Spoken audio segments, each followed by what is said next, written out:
À 81 ans, Salvatore Adamo a enfin prononcé les mots que personne ne s'attendait à entendre, mais que tout le monde pressentait depuis longtemps.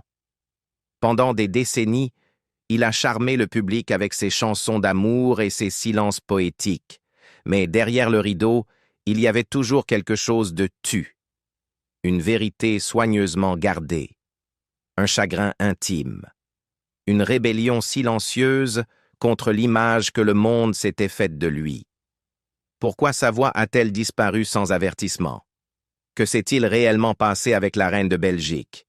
Et qui est cet enfant qu'il a autrefois tenu dans l'ombre? Les réponses étaient enfouies sous des décennies de discrétion, jusqu'à aujourd'hui. Ce n'est pas seulement l'histoire d'un chanteur, c'est le dévoilement d'un homme qui a porté la célébrité, la culpabilité, l'amour et les secrets comme des couplets dans une chanson. Il nous livre enfin toute la vérité, et cela change tout ce que vous pensiez savoir. La voix disparue. Tout a commencé non pas par un éclat, mais par un silence.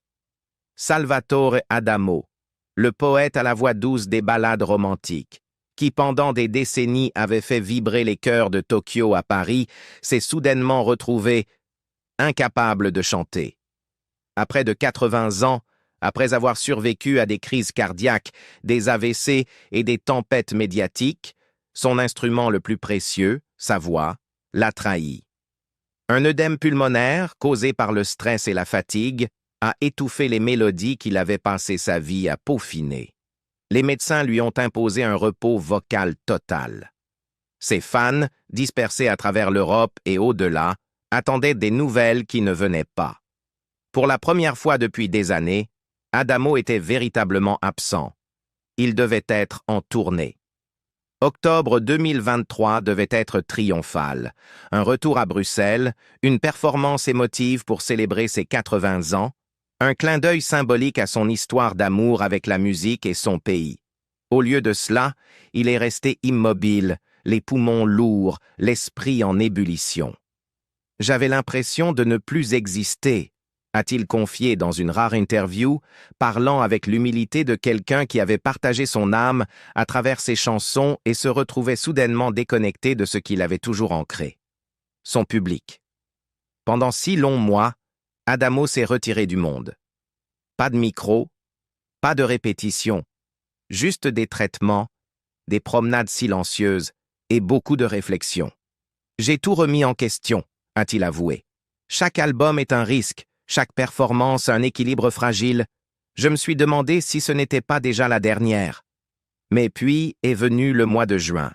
Contre toute attente, il est remonté sur scène au Grand Rex à Paris, livrant une performance de 2h20 qui a laissé les critiques stupéfaits et les fans en larmes. La voix était revenue, pas intacte, pas indemne, mais réelle. Fragile et humaine. Ce n'était pas seulement un retour, c'était une confession. Pour la première fois, Salvatore Adamo a commencé à admettre qu'il ne ferait peut-être pas cela éternellement. Son corps, autrefois docile, demandait maintenant grâce. Son esprit, autrefois serein, luttait contre l'anxiété. Il a laissé entendre que son prochain album, provisoirement intitulé « Des nèfles et des groseilles », pourrait bien être son dernier cadeau au monde. « Je veux laisser quelque chose dont je puisse être fier. Pas un album de trop, » a-t-il déclaré. Pas un adieu pathétique. Et pourtant, même dans sa prudence, il y avait du feu. Son agenda commençait à se remplir à nouveau. L'homme qui ne pouvait plus respirer sur scène terminait maintenant un album de 16 à 18 chansons avec Stéphane Eicher, des styles variés, une énergie nouvelle, une lettre d'amour au passé, mais peut-être aussi une note d'adieu. L'ironie? Il n'a jamais paru aussi vivant que lorsqu'il parlait d'arrêter, et ce silence, ce vide terrifiant dont il est ressorti, est devenu le couplet le plus sincère de la chanson de sa vie. Il n'a pas fui. Il l'a transformé. Dolce Paola et le rouge aux joues de la reine. C'est presque poétique que l'une des rumeurs les plus persistantes dans la vie de Salvatore Adamo ne soit pas née d'un scandale, mais de la douceur, L'année était 1964. La Belgique était en fête. Et parmi les invités d'un événement royal se trouvait l'élégante princesse Paola Ruffo di Calabria, épouse du futur roi Albert II. Et parmi les artistes, un jeune Adamo déjà en train de faire sensation avec Tombe la neige et vous permettez, monsieur? Une voix mielleuse, une allure humble. Ce soir-là, il interpréta une chanson qui allait à jamais changer le cours des potins royaux, Dolce Paola. La chanson était tendre, empreinte d'admiration et d'un désir romantique. Naturellement, les médias se sont rués sur l'histoire. Était-ce une sérénade ou une séduction? Pourquoi choisir un nom royal si cela ne signifiait rien? Adamo avait écrit cette chanson inspirée par le charme de la princesse, mais il affirma qu'il n'aurait jamais osé sans un encouragement subtil de sa part. Elle m'a demandé « Vous l'avez écrite pour moi ?» Et j'ai répondu « Sans votre permission, jamais je ne me le serais permis. » Se souvenait-il avec un sourire malicieux. De cet échange est née une légende. Les couvertures de magazines annonçaient une idylle royale. Les gros titres s'emballaient « Paola et Salvatore main dans la main ». La presse étrangère dépeignait Adamo comme le roturier audacieux qui faisait chavirer le cœur de la reine, tout cela grâce à une chanson et un bref moment d'alchimie. Adamo, au début, en était amusé. « C'était si bien écrit que j'ai failli y croire moi-même », riait-il des années plus tard. Mais le poids de la rumeur devint lourd. Où qu'il aille, les journalistes posèrent des questions indiscrètes. Les paparazzi les suivaient dans les aéroports et les salles de concert. Le crooner était-il vraiment amoureux de la reine? Allait-elle quitter le palais pour lui? Bien sûr, rien ne s'est jamais passé. Il n'y a eu ni liaison ni scandale, seulement le pouvoir d'une mélodie et l'imagination qu'elle a éveillée. Mais cet épisode a révélé quelque chose de plus profond. La capacité d'Adamo à émouvoir les gens, non seulement avec la musique, mais avec la possibilité. Ses chansons ne faisaient pas qu'amuser, elles faisaient rêver. Et parfois, rêver, c'est déformer la réalité. L'événement a aussi offert au monde un rare aperçu du code émotionnel profond d'Adamo. Ce n'était pas un showman en quête de gros titres, c'était un romantique, peut-être trop romantique, qui croyait en la beauté, le désir et les vérités subtiles. Écrire Dolce Paola n'était pas un coup de carrière, c'était un murmure d'admiration, à une époque où ses gestes avaient encore du sens. Quant à la véritable Paola, elle fut flattée. Elle s'exprima à la télévision belge avec franchise et joie. « Je l'aime beaucoup. Il est romantique, il a une jolie voix et il est italien et belge. Il est tout. » Pendant un court instant, l'Europe tomba amoureuse de l'idée de les voir ensemble, emportée par un fantasme tissé de ballades et de diadèmes. Et pourtant, même si le mythe refusait de mourir, Adamo poursuivit sa route. Il ne l'exploita pas. Il ne le renia pas avec amertume. Il le laissa vivre, doucement, comme l'une de ces chansons qui flottent à la radio à minuit. C'est cela qui lui donna sa force, et qui le rendit inoubliable. Parce que parfois, les histoires d'amour les plus durables sont celles qui ne se sont jamais produites. Un mariage caché au grand jour. Alors que la presse se passionnait pour des romances fantasmées, Salvatore Adamo vivait une histoire d'amour discrète et profondément enracinée que le monde n'a presque jamais vue. Elle s'appelait Nicole Durand, et leur lien avait commencé non pas dans le tumulte, mais dans la simplicité, un soutien silencieux, une présence stable, un sentiment de foyer dans un monde qui exigeait sans cesse de se produire. Ils se sont rencontrés jeunes, avant que les scènes ne deviennent trop grandes et les foules trop assourdissantes. Et tandis que la célébrité d'Adamo s'enflammait, Nicole restait en retrait, par choix. Leur amour n'a jamais été un secret, mais il n'a jamais été affiché non plus. En 1969, ils étaient prêts à l'officialiser, calmement et sincèrement. Le 28 février, dans la ville belge de Liège, ils se sont mariés lors d'une cérémonie civile modeste. Pas de presse, pas de flash, seulement des amis proches et la famille. Mais Adamo a commis une erreur qu'il allait regretter. Il a informé la presse trop tard. En tournée au Chili, il a partagé la bonne nouvelle après coup, s'attendant à ce que l'agitation se calme avant son retour. Au contraire, cela a explosé. Les gros titres l'ont accusé de trahison, de cacher son mariage pour préserver son image de séducteur.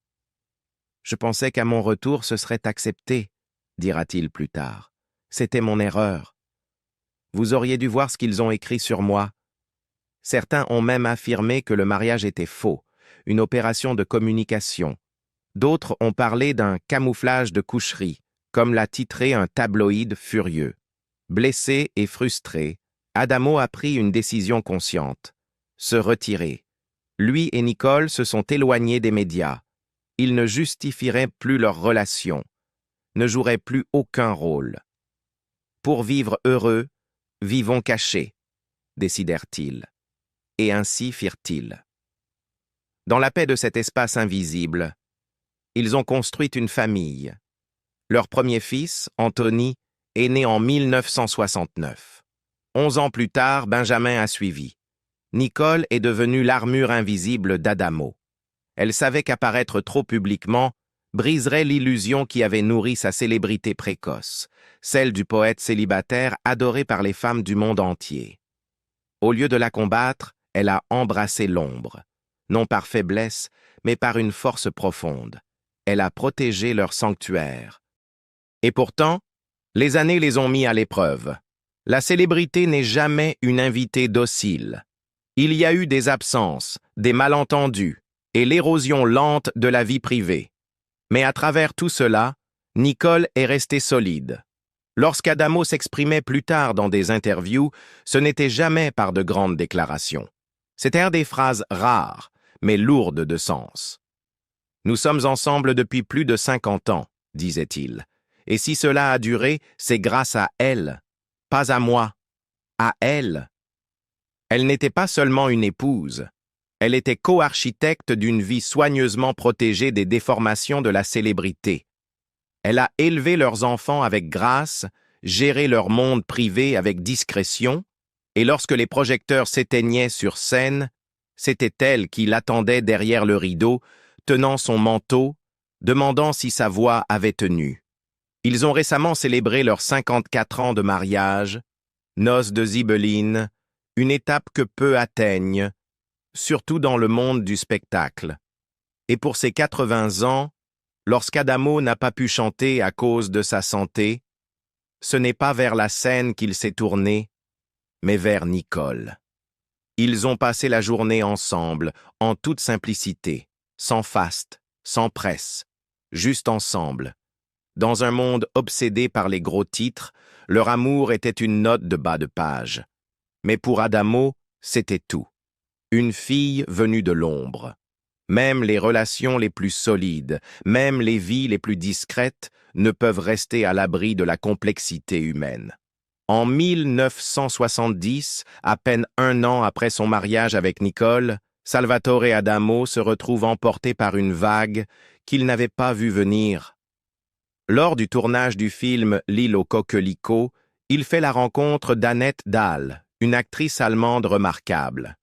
Ce qui avait commencé comme une simple collaboration professionnelle se transforme peu à peu en une relation intime, quelque chose d'impossible à ignorer.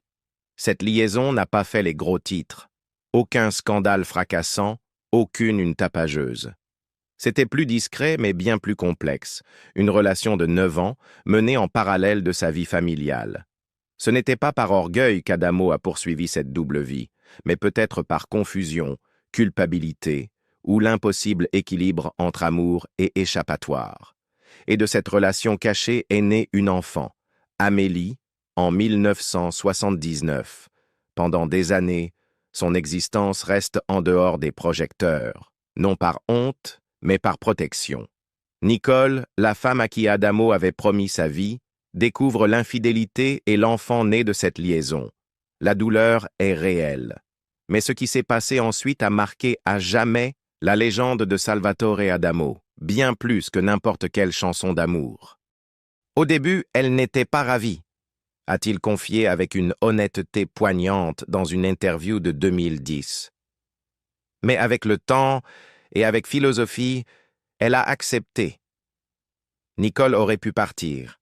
Elle en avait toutes les raisons. Mais elle est restée. Pas par faiblesse, mais peut-être par amour, devoir, ou quelque chose de plus spirituel, une croyance en la rédemption. Avec les années, elle n'a pas seulement toléré la présence d'Amélie, elle l'a accueillie. Elle vient à la maison maintenant, expliquait Adamo. Et Nicole adore sa façon de chanter. Cette transition, de la trahison à l'acceptation, ne s'est pas faite en un jour. Il a fallu des décennies. Le tournant a eu lieu en 2004, lorsque Salvatore a connu un grave problème de santé, bien après son infarctus de 1984. Cette nouvelle alerte secoue les fondations familiales. Et dans ce moment de fragilité, quelque chose s'adoucit. Adamo insiste, Amélie doit être présente à la maison. Il ne voulait pas mourir avec des vérités non dites entre ceux qui l'aimaient. Et c'est Nicole qui a ouvert la porte. Et Amélie, elle n'était pas un secret honteux. Elle est devenue une part entière de sa vie, non plus dans l'ombre, mais sous le même toit. Elle n'a pas seulement hérité de son nom, mais aussi de son don pour la musique. Sa voix porte les échos de celle de son père, mélodieuse, tendre, empreinte d'émotion. Et d'une certaine manière, à travers elle, Adamo a vu une continuité de lui-même qui n'avait rien à prouver au public ni à la presse. Salvatore n'a jamais idéalisé ce qui s'était passé. Il n'a jamais prétendu que c'était excusable. Mais il en a parlé avec lucidité. Nicole est la raison pour laquelle nous sommes encore ensemble, a-t-il confié à Gala. Elle a accepté tant de choses, elle a accepté ma fille. Et ça, je ne l'oublierai jamais. Dans un monde où les scandales brisent les carrières et les mariages, l'histoire de Nicole, Annette et Amélie n'est pas une tragédie, mais une leçon de pardon difficile. Pas facile, pas jolie, mais authentique. Et c'est là toute la différence avec Adamo. Il n'a pas bâti sa légende en prétendant être parfait. Il l'a bâtie en survivant à ses imperfections, et en les chantant, parfois en paroles codées, parfois en confessions ouvertes. Le triangle amoureux, qui aurait pu détruire sa vie, a révélé, en fin de compte, la force de l'endurance silencieuse. Le dernier salut. À l'aube de ses 80 ans, pour Salvatore Adamo, la scène ne représentait plus une évidence, mais un point d'interrogation. Non pas que sa passion se soit éteinte, mais parce que son corps, lui, commençait à flancher. Tout avait commencé par une crise cardiaque en 1984, une alerte discrète qu'il avait balayée avec l'entêtement d'un artiste refusant de ralentir. Puis, 2 décennies plus tard, ce fut un AVC, lui volant brièvement la présence même qui avait toujours fait sa force. Mais c'est en 2023, alors qu'il se préparait à un concert à Bruxelles pour marquer ses 80 ans, que les signaux d'alerte sont revenus, plus bruyants que jamais. Un œdème pulmonaire, causé par le stress et l'épuisement, l'a laissé à bout de souffle. Il a annulé le concert et s'est plongé dans un silence qui l'a lui-même terrifié. Celui qui, autrefois, avait perdu sa voix temporairement, craignait désormais de la perdre pour toujours, et avec elle, sa raison d'être. « J'ai tout remis en question », a-t-il confié à Le Parisien. « J'ai cru que je n'avais peut-être plus ma place sur scène. » Et pourtant, dans cette vulnérabilité, il a commencé à réfléchir à ce que signifiait terminer une carrière avec dignité. Il n'avait pas peur de la mort. Il avait peur de s'éterniser, de devenir une ombre creuse de lui-même. J'ai toujours essayé de tout donner sur scène. Je ne veux pas faire le concert de trop. Je ne veux pas devenir pathétique. La décision n'était pas définitive, mais elle planait au-dessus de lui comme une ombre. Alors qu'il se remettait, il retourna vers un point d'ancrage familier, le studio. Dans le calme de ses heures solitaires, il investit son énergie dans un nouvel album. Son titre provisoire, Des nèfles et des groseilles. Méditatif, espiègle et résolument Adamo. 16 à 18 morceaux explorant des styles, des thèmes et des émotions variées. Certains engagés, d'autres intimes, mais tous sincères. S'agira-t-il du dernier? C'est possible, a-t-il répondu. Non pas avec crainte, mais avec sérénité. Chaque album est un investissement du cœur, et cela vient avec de l'angoisse, et l'angoisse joue avec ma santé. Une reconnaissance discrète que le temps est compté, et que chaque note désormais pèse davantage. Même s'il est remonté sur scène en juin 2024 pour un concert au Grand Rex de Paris, livrant plus de 2 heures de musique avec une endurance que beaucoup d'artistes plus jeunes lui envieraient, Adamo ne parlait plus de tournée future, mais d'héritage.